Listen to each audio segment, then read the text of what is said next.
ये तस्वीरें किसी फिल्म की नहीं बल्कि महाराष्ट्र के बीड जिले की हैं। यहाँ पर पिछले कई दिनों से हर ओर चीखने चिल्लाने की आवाजें ही आती हैं।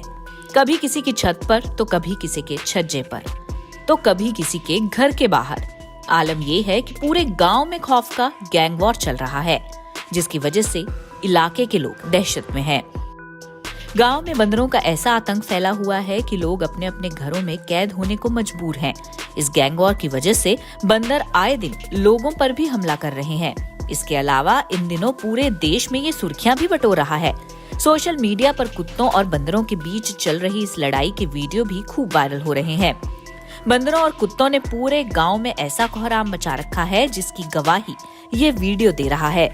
अब ऐसे में सवाल उठता है कि आखिर बंदरों और कुत्तों में आखिर ये गैंग वॉर चल क्यों रहा है। स्थानीय लोगों का दावा है कि अभी तक इलाके में बंदर 200 से ज्यादा कुत्ते के पिल्लों को मौत के घाट उतार चुके हैं। ये बंदर उन्हें पकड़कर पेड़ की ऊंचाई पर ले जाने के बाद वहां से नीचे फेंक देते हैं, जिसकी वजह से उनकी मौत हो जाती है। हालांकि बंदर पिल्लों के साथ में ऐसा क्यों कर रहे हैं, इसकी भी एक अलग कहानी है। गांव वालों का दावा है कि बंदरों और कुत्तों के बीच की ये लड़ाई करीब 3 महीने पहले से तब शुरू हुई जब कुत्तों ने बंदरों के कुछ बच्चों को मार दिया। इसके बाद से ही बंदरों और कुत्तों के बीच ये खूनी जंग चल रही है। बच्चे लिमिट पर लिया के मार के डाले ले, बाकी के बाल बच्चे मदरसे में जाने वाले वो डरते। आवारा बाल बच्चे खेत में जाने वाले भी खेत में जा रहे नहीं, कुछ नहीं। कोई आए इधर उधर से बच्चे को तो आदमी दौड़ने के बाद बंदर वो झाड़ पर चढ़ते, सब गाँव में बेजार हुए वाले आदमी पत्र होती कुत्र्याचं पिल्लू आणून ठेवतो आणल्यानं संध्याकाळची पिल्लूला आरडायला म्हणून मी काढायला गेल्याच्या नंतर महाग लागलो वाढलं, असं चौथावून आलं। घाबरून उडी टाकली खाली, एक 8-10 फूट अंतर असं। गांव वालों का कहना है कि बंदरों का झुंड पूरे गांव में गश्त लगाकर पिल्लों की तलाश में रहता है। जहां उन्हें पिल्ले दिखाई देते हैं, ये तुरंत उन पर हमला करके उन्हें अपने साथ उठा ले जाते हैं। इसके बाद बंदर पिल्लों को ऊंचाई पर ले जाकर उन्हें नीचे पटक देते हैं। अब आलम यह है कि गांव में शायद ही कोई पिल्ला बचा हो, लेकिन इस खूंखार बंदरों का गुस्सा अभी तक शांत नहीं हुआ। अब ये बंदर स्कूली बच्चों को आते जाते वक्त निशाना बनाकर उन पर हमला कर रहे हैं। 3 महिन्यापासून आमची 3 वानरांनी दोमकून घातलाय। जवळजवळ 100-120 कुत्र्याची पिल्ली मारली, 20 लोक घायल केले। वहीं वाइल्ड लाइफ कंजर्वेशन से जुड़े एक्सपर्ट्स का कहना है कि महाराष्ट्र में ये कोई पहली घटना नहीं है।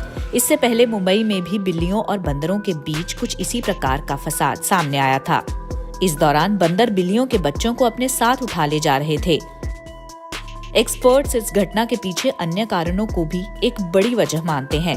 उनका कहना है कि बंदरों और कुत्तों के बीच में ऐसे खूनी संघर्ष के पीछे इलाके पर अपना अपना कब्जा जमाने को लेकर भी झगड़ा हो सकता है। जो बढ़ता हुआ डेवलपमेंट है, जिसकी वजह से जंगली जानवर अपना हैबिटेट लूज कर रहे हैं, और जो स्ट्रे एनिमल्स है जिनका पॉपुलेशन हम सक्सेसफुली मैनेज नहीं कर पा रहे हैं, इसकी वजह से इन दोनों जानवरों के बीच में जो इंटरैक्शन है वो काफ़ी बढ़ रही है। ये इंटरैक्शंस काफ़ी बार एनकाउंटर्स और काफ़ी बार कॉन्फ्लिक्ट्स में विटनेस की जाती है। इजी फूड जो होता है, आसानी से मिलने वाला खाना, जिसके लिए दोनों ही जानवरों को मेहनत नहीं करनी पड़ती है, किसी भी एक स्ट्रैटेजिक जगह पे, जो कोई मंदिर के आसपास का इलाका हो सकता है, या तो फिर कोई मार्केट हो सकता है, या फिर कोई कचरा डब्बा हो सकता है, जहाँ पर खाना उनके लिए बहुत ही इजीली अवेलेबल है।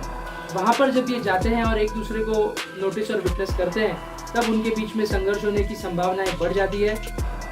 कुत्ते जो कि काफ़ी टेरिटोरियल होते हैं, काफ़ी ही प्रोटेक्टिव होते हैं अपने एरिया के लिए, वो किसी भी दूसरे जानवरों को आसानी से अपने आसपास आने नहीं देते। हालांकि वन विभाग का कहना है कि बंदर पिल्लों को ऊंचाई पर ले जाकर रख देते हैं, जहां पर भूखा प्यासा रहने पर उनकी मौत हो जाती है।